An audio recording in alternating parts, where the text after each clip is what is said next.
Coming up on this summer edition of Reel to Reel, the Catholic Military Chaplaincy, a part of the U.S. Armed Forces since the American Revolution. An in-depth look just ahead on Reel to Reel. Hello, I'm Sharon Roulier. Welcome to our first 2019 summer edition of the Best of Reel to Reel. This summer, we will bring you some of our favorite programs that have previously aired during the last season. Today, we kick off the summer with a special Catholic News Service produced documentary, For God and Country, taking a deeper look into the special role of the military chaplain in the U.S. Armed Forces.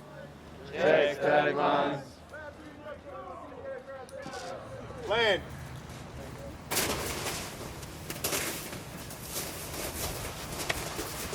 Rear left. As a chaplain in the military, I try to stay creative and to simply nurture them, to inspire them, to kind of inflate them with good stuff. A lot of the members of the unit here view our chaplain as some super stud or something. Like, this guy is like breaking records and run times here doing PT, you know. A lot of our best guys try to, not necessarily challenge him, but they'll go out on a run together, and Chaplain Willenberg just zooms ahead of them, like, all the time. Thank you for your service. Thanks, no sir. Our chaplain did break a record. Went to Air Assault School, and there's a 12-mile road march. You must complete a 12-mile road march in 3 hours or less, carrying 35 pounds. And Chaplain Willenberg completed that time in 1 hour and 42 minutes. And the last record that was held, I think it was held for like 10 years by one individual, was about, I think, 1 hour and 49 minutes. So it wasn't just by mere seconds or minutes. This guy broke it by like 6, 7 minutes, something like that. So that was a pretty big deal.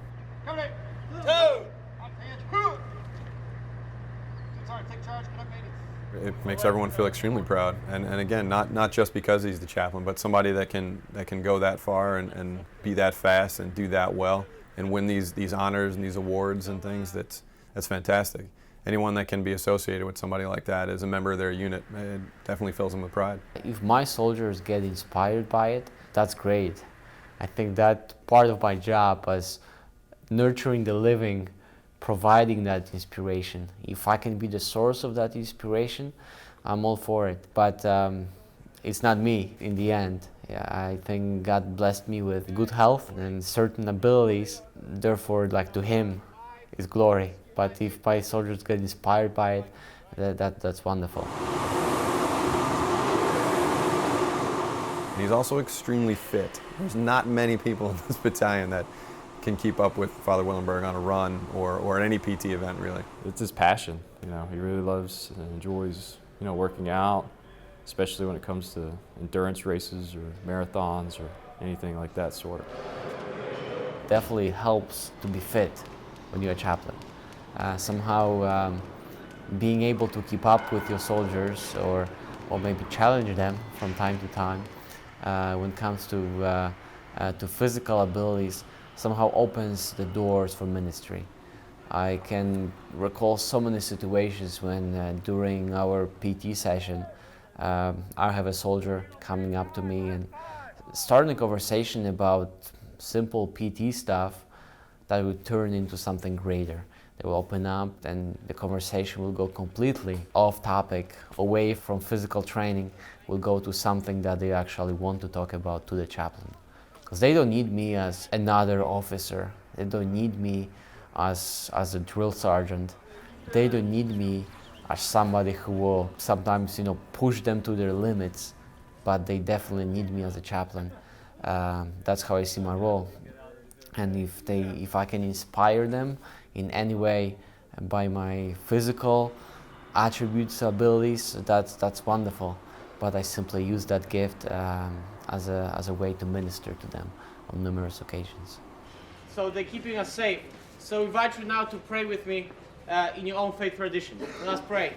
The chaplain goes through what we go through. When we go to combat, the chaplain goes to combat. When we jump out of airplanes, the chaplain jumps out of airplanes. When we sleep in the mud for a week, so does the chaplain. So anything that's bothering a soldier, it's very easy for them to come and talk to the chaplain about. By simply being there, you can prove to them that I care, that that I'm here for you no matter what.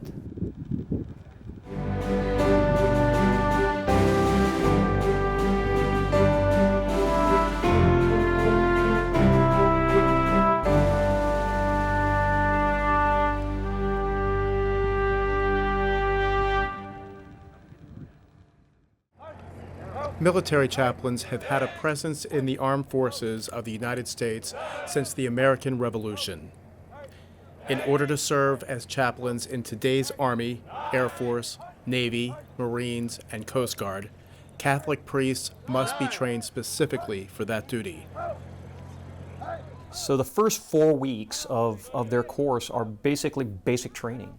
So we give them an experience in the first 4 weeks of the course of what it's like to be a young basic trainee anywhere else here in the Army or here on Fort Jackson. So we give them a little bit of flavor of that. And the real focus on those first 4 weeks is on what we call warrior tasks and battle drills.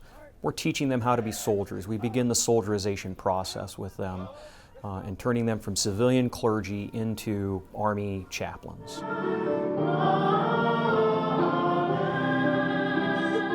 It's been difficult. I am the oldest priest in a class of 70 by 7 years. I think the next person is like 46 or 47. Physically, it's been very demanding. I think the hardest part for me is that I have no military background. Just the acronyms alone are hard to assimilate. It's been very challenging. We teach them how to communicate in the Army writing style, how to write an Army memorandum, how to use the language of the Army to accomplish ministry. And that's really what it's about. We learn a lot in these 3 months. Really, this school prepares us really well. I think that this is very important because to be a good chaplain, that's why we have uniforms. We need to be a good soldiers as well, yeah. What we try to impress upon them is there is an identity that is distinctive of the chaplain. And that identity is really summarized in you need to go where it sucks the most. If you're not where it sucks the most, you're probably in the wrong place. And so we really try to impress upon them that you need to be where your soldiers are. What I tell them is your sheep need to be able to recognize your walk in the dark.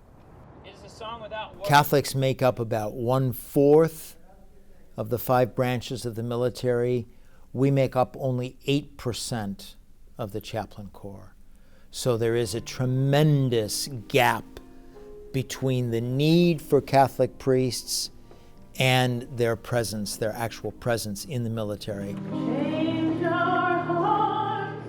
It is tough for the military, and we could certainly use more. That means that there is a continued need for chaplains to be serving.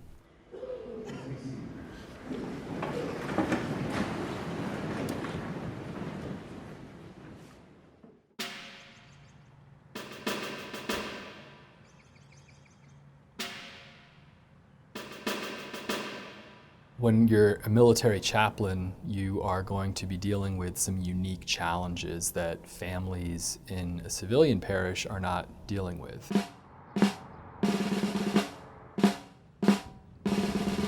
There's a cliche out there that, the military didn't issue you a family. Now, it is challenging because you're a servant to your country and you're a servant to your family, and you have to balance those 2 things together. So I think that just taking care of a family while you're going about all the things that you do in the military, whether that's moving, the long hours, the deployments, etc., that's what makes it challenging. 13 moves in 24 years, almost 24 years. That's a lot of moves. Picking up and moving from my house is not hard. Picking up and leaving friends never gets easy. We say goodbye to a lot of people. Like many military families, the Seacrests have endured long separations during deployments. We'll be married 24 years in October. He has been to Iraq and to Korea and other tours or things. And so in 24 years, he's been gone almost 5.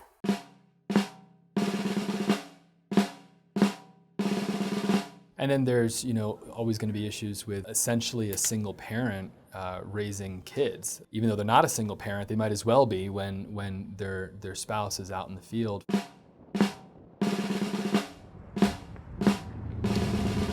There's a lot of help out there with the military. You know, there are your friends. The church is what I always fell to or would go to. The church has helped in living with my family. It's always been the constant. It's the normalcy of the crazy life that we tend to lead in the military. It's just normal to me. It's home to me. A return from a military deployment is frequently a homecoming with mixed emotions. And you come home and that first day is sort of like that. Oh, it's just so awesome. You know, just hugging them and everything, talking, seeing them in person, and it's great. What happens is over the course of that year, folks have been doing things, your wife, a lot of things that you used to do that you had agreed upon she was going to take care of while you're going.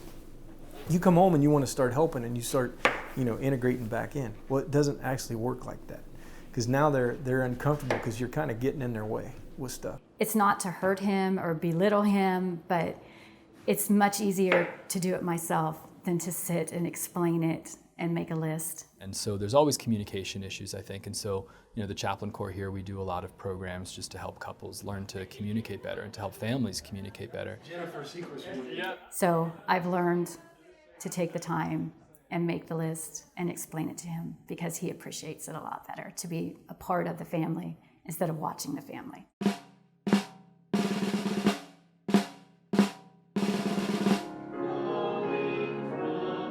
My job as chaplain is still to be with them, to listen to them. Sometimes it's as a counselor, sometimes it's as just a shoulder they can cry on, sometimes it's someone to whom they can turn when they don't know where to go. And I might have to be the third party perspective just to listen unbiasedly and to then maybe make recommendations of talk to this agency or that agency.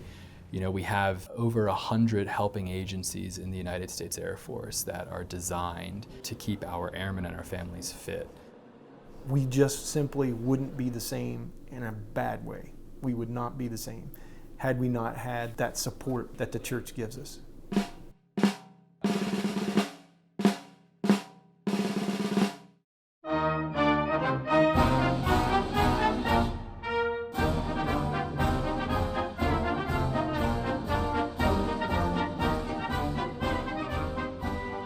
I would say that being a chaplain is very much so in line with what our Holy Father Pope Francis is talking about, getting out and smelling like your sheep. The Chaplain Corps has been pushing its chaplains to get out of their offices and to go out and to be in and among their troops, their airmen, their soldiers. And so when Pope Francis starts talking that way, you know, we were joking whether or not he got that from us or we got that from him. That's probably a very good analogy that military chaplains do respond to Francis' call to smell like the sheep, because an effective chaplain is going to be where his soldiers, sailors, airmen, Marines, or coasties are. He's going to be with them.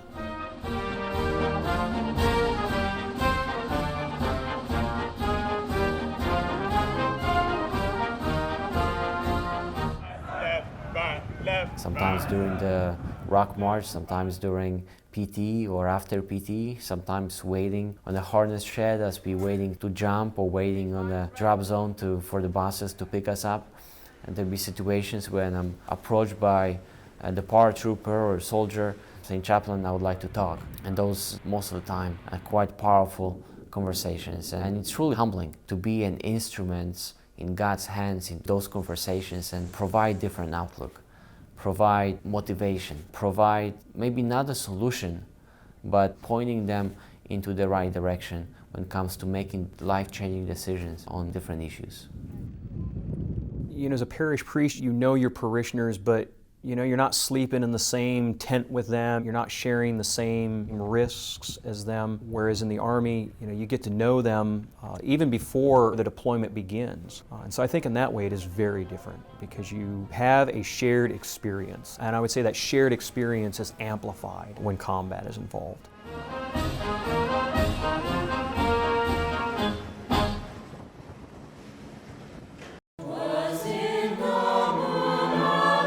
Chalice of Salvation, your weekly spiritual connection.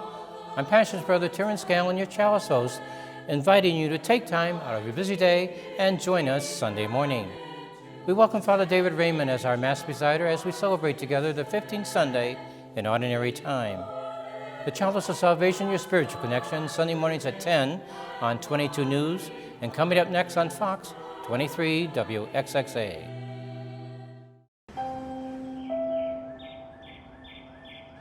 The U.S. Army Chaplain Corps Museum is a military history museum, and we tell the history of the United States Army Chaplain Corps, to include chaplains and chaplain assistants.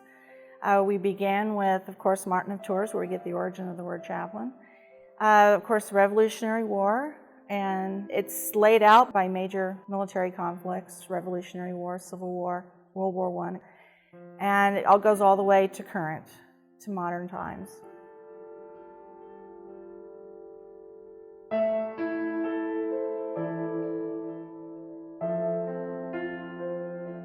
The early beginnings of the Chaplain Corps during the Revolutionary War, of course, was predominantly a Protestant corps.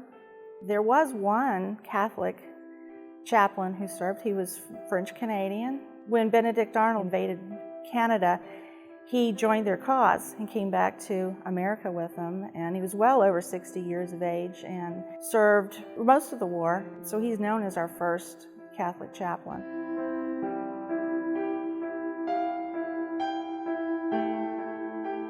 The first Catholics to be commissioned would be in the 1850s. The hospital exhibit in our World War I section shows a chaplain ministering to a wounded soldier.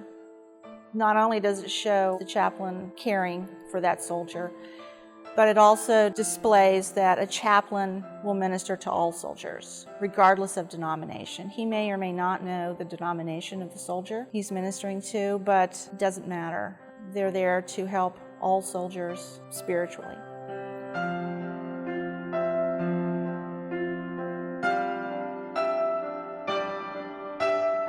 Some of our more highly honored chaplains, such as our Medal of Honor recipients, we actually had 3 that were Roman Catholic priests. Our latest to be honored with the Medal of Honor was a Korean War era chaplain named Neil Kapan. Well, he found himself in a battle situation, and he stayed with the wounded. He didn't leave them, and he was captured. In a POW camp, he tried to help other soldiers there that he thought were worse off than himself. He virtually starved himself to death. He's been declared a servant of God. His paperwork is at the Vatican now for review. So he, along with a Navy chaplain, Vincent Capodanno, are our 2 military chaplains that are up for sainthood.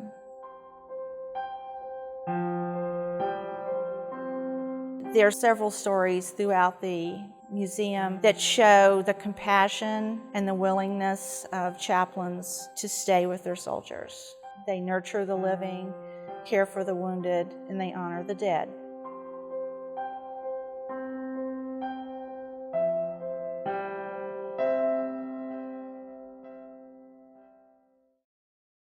I remember when I first time told my bishop about the call I feel in my heart to become a chaplain, and eventually asking him to be released from the diocese for a couple of years.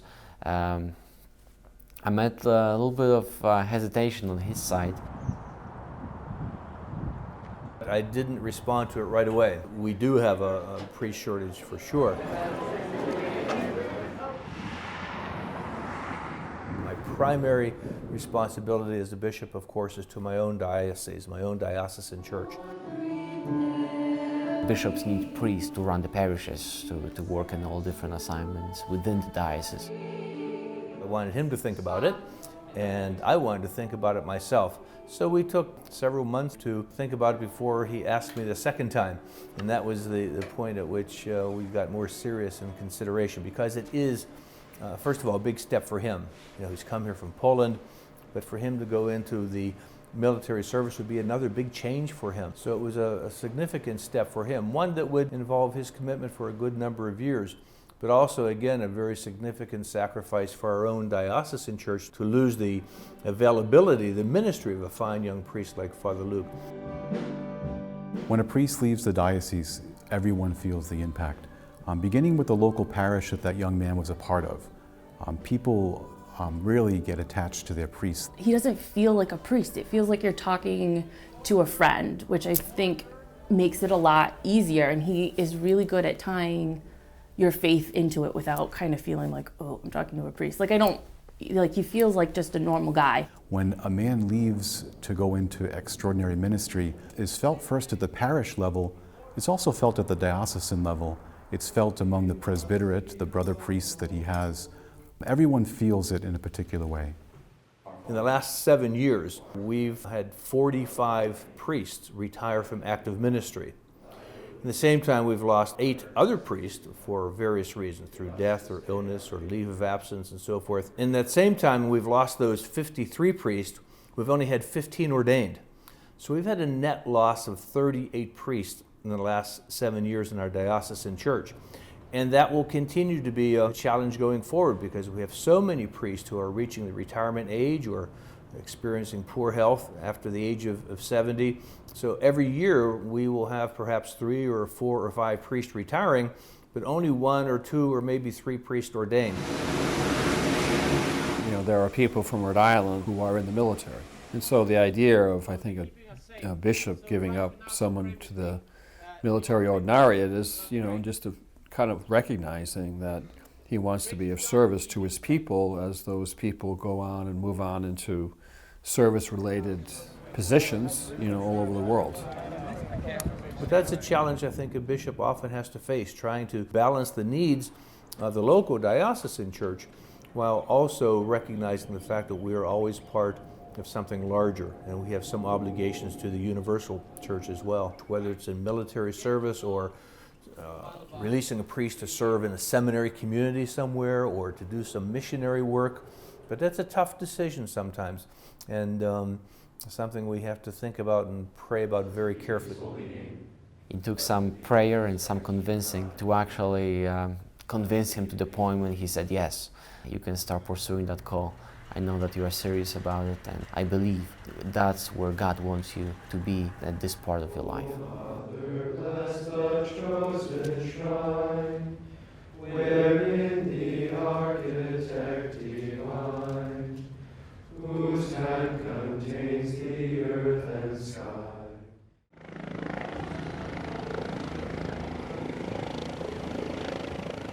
There is no question that the priest, wearing the military uniform, an officer's uniform no less, and that position carries with it a conflict of interest.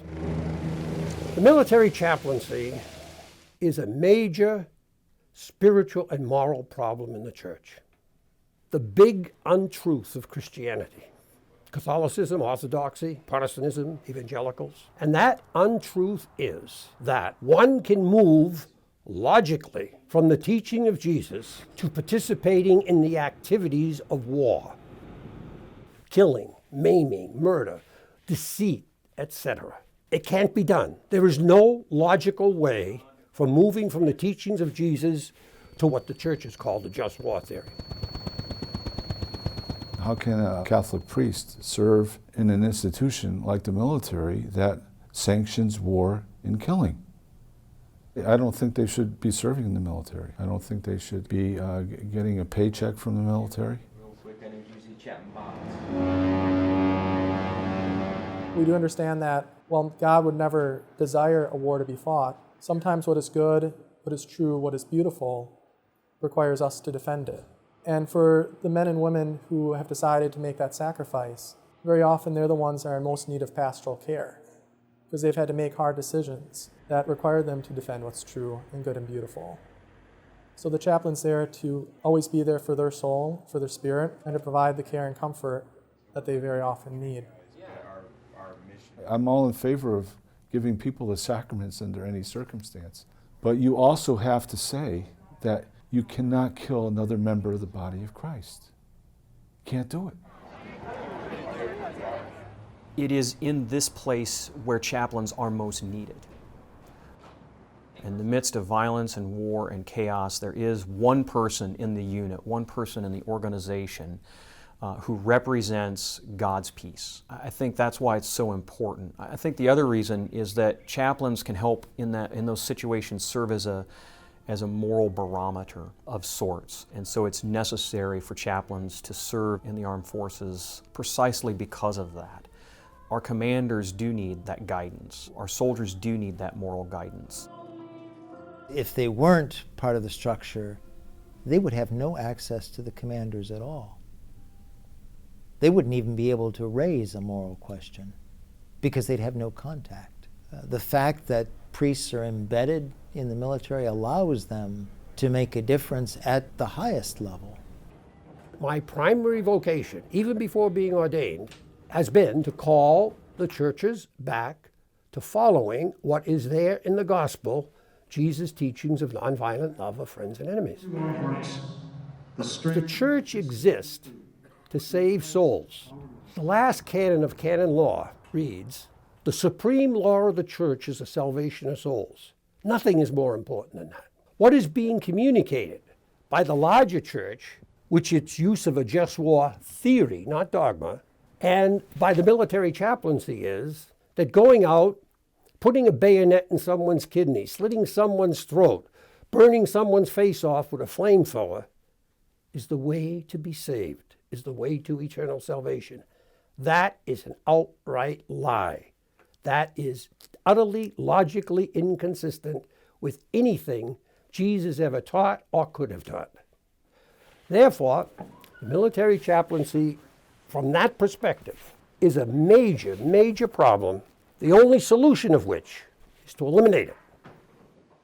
I don't think that means that we abdicate the responsibility of leaving good Catholics with no recourse, with no opportunity to celebrate the sacraments, with no one encouraging them to lead a moral life and to examine their actions.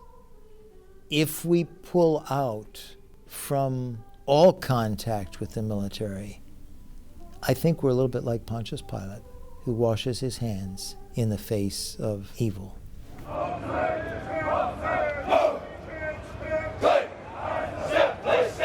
I am probably the envy of all of the civilian priests of our nation to have 700 young men, ages 18 to their mid to late 20s, at Mass every week.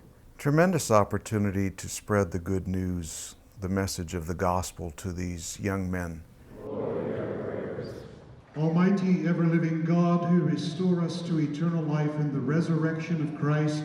Here is a unique situation because these young men want to get away from these drill instructors at every point that they can. And Sunday services is one of those times, the only times, that they are not in view of those drill instructors. There's a great parallel which goes on here during this training between these men who turn into men.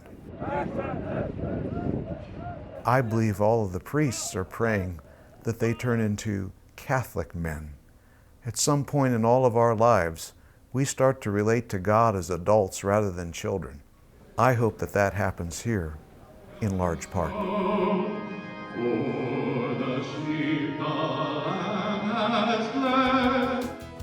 Amazing to see what chaplains go through, facing everything the members of the armed forces do. Thanks for joining us this week. Next week, we will be back with another Best of edition. In the meantime, for all the latest happenings on the Catholic Church, log on to iobserve.org, the one accurate source for news on the Diocese of Springfield and beyond. That's iobserve.org. Join me right back here at this same time next week for Real to Real, your window on the world around you. Real to Real is a production of the Catholic Communications Corporation, funded in part by the annual Catholic Appeal, and the support of you, our faithful viewers.